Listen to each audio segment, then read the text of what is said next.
Hey, it's Skip from Paris Kerwin Associates. Listen, today we're going to talk claims made insurance.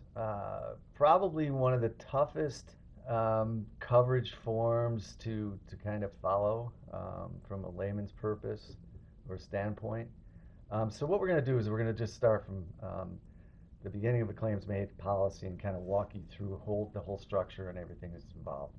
So what I want you to kind of envision is draw a line in the sand, and that line becomes two things.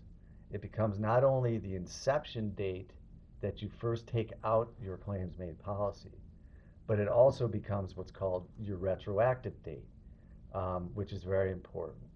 So, with claims made coverage, the first year of a claims made policy is the cheapest because really what it's only covering is from that inception date back and that retro date, they become one and the same forward for a year.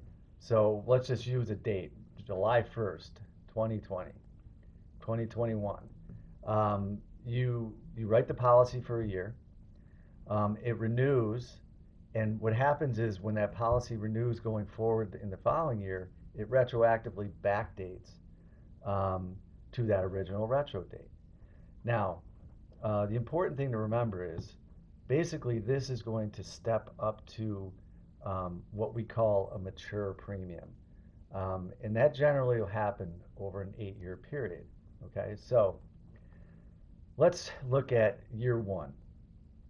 Year one in a claims made policy, remember I was saying, is going to be the cheapest because it's only covering 1 year. So if we use a number of, say, $10,000 for a mature premium, that's going to be the premium that you get to in 8 years. In year one, your premium is actually going to be like $3,000. Okay. In year two, it's probably going to step up to $5,000, $6,000. There's a bigger step between year one and year two because that's where they think there's going to be the most exposure. Then what happens is over year three, four, five, six, seven, eight, it'll continue to step up, but it'll go in smaller increments until it gets to what we call a mature premium. Okay. Um, Tail coverage. Another hard thing to understand. Tail coverage comes into play. Let's just say that you have that original claims made policy and you take it out 3 or 4 years. And let's just assume that you're going to close down your practice and move to another state. You have to cancel that policy. And what happens when you cancel that policy? You have to purchase what's called a tail because that tail is what we call an extended reporting period that protects you against claims that occurred after the retroactive date during the policy period and prior to that cancellation date. So what you have to do is once you cancel the policy, you buy a tail to cover you for all your exposure going backwards, and you walk away. Um, the other interesting thing, though, too, is when people talk tail, they also talk what's called nose coverage. Nose coverage is different. Let's just say again, you go back, you take out that claims made policy, and you take it out 4 years, and there's been a change in the marketplace, and basically you could find coverage cheaper with another malpractice carrier than what you're presently paying. What you do is you actually nose into that other insurance company. So, meaning you move your policy over to them, that claims made policy. That new carrier takes on your original retroactive date, and you've been nosed into that policy, and then you continue to increase in premium up until maturity at that point in time.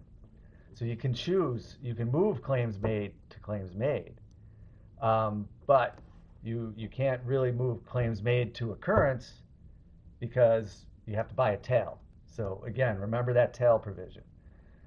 Another interesting thing about claims made policies is they also include what's called DDR, death, disability, and retirement coverage. Again, that relates to tail.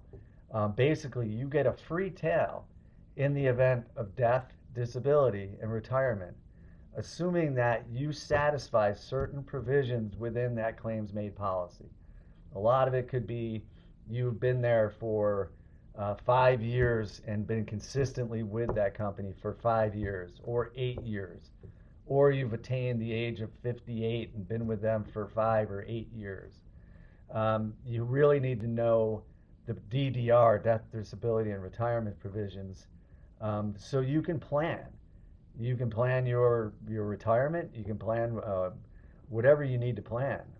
But you need to know that, and it's very useful to know exactly those provisions. Like I said, when it comes to retirement, because if you're planning on retiring, let's just say in 5 or 10 years, know those provisions.